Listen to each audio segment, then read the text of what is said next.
I see a bad moon rising. Or is it though? Hi everyone, welcome to this week's Open Boat. I would have broken out in song there, but I don't think my neighbors would appreciate that. But what I'm referencing is if you're watching this Open Boat on Thursday, we have a full moon. Right now I'm looking at it and it's in the waxing gibbous phase. So the full moon, for a lot of fishermen, a lot of guys don't fish the full moon, and they just don't like it in general. I don't know if it's because they are afraid of werewolves, but when it comes to my fishing schedule, if I have a day off and it happens to fall on a full moon, I'm gonna maybe go. There's a 99.9% chance I'm gonna go anyway. I don't like little factors dissuading me, but like the main factor for not fishing a full moon is if it's a crystal clear night. Full moon is so darn bright that it kind of dissuades a fish from biting at night. But if it's an overcast, cloudy night and a full moon, I'm gonna go. Because the full moon brings other good factors that can help turn on a striper bite, especially during the fall run.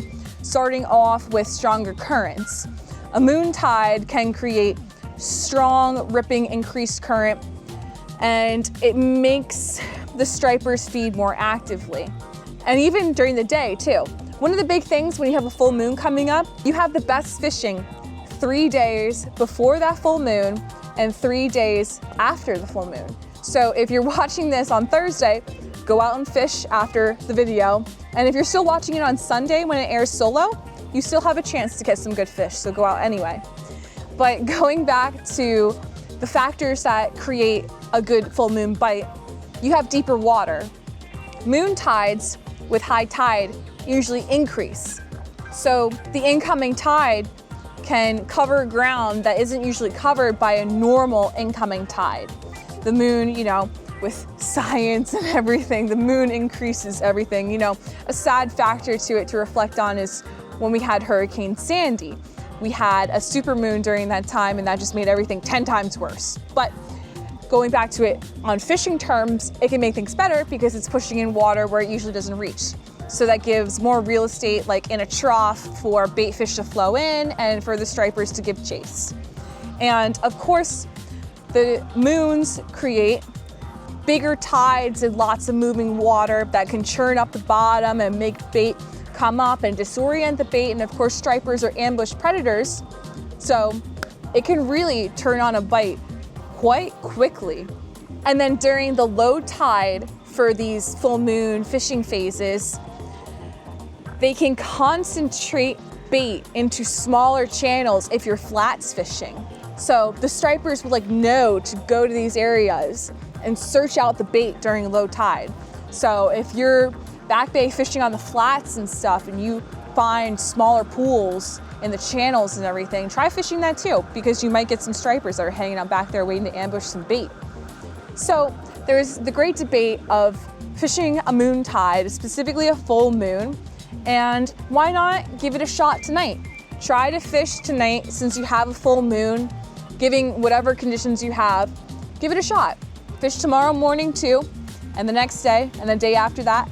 Like I said, these are all good patterns for fishing with the moon phases. There's so many factors that go into fishing between the moon and the tides and the wind and everything like that. So there's a science behind it. So it's good to study these things. But my one tip to you is with headlamps at night, try to get headlamps that have a red light.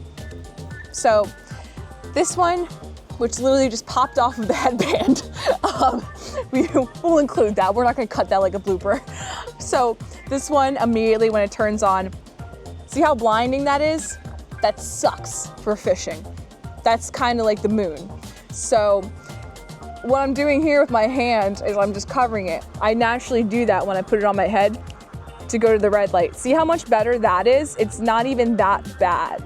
So the comparison between those two lights, you go from blinding, which one, can scare off fish, two, tick off other fishermen that are fishing at night, and that's how they find you. They're gonna find you and they're gonna yell at you. And three, it's just annoying. Like, it's way too bright. And when you're fishing in the dark for hours, like, your eyes will naturally adjust to the darkness. So having that blinding light come on, you're basically blind again. And so that's why I try to shop for a light that has a red light. And if you want to get fancier, that has a green light. But I never use that.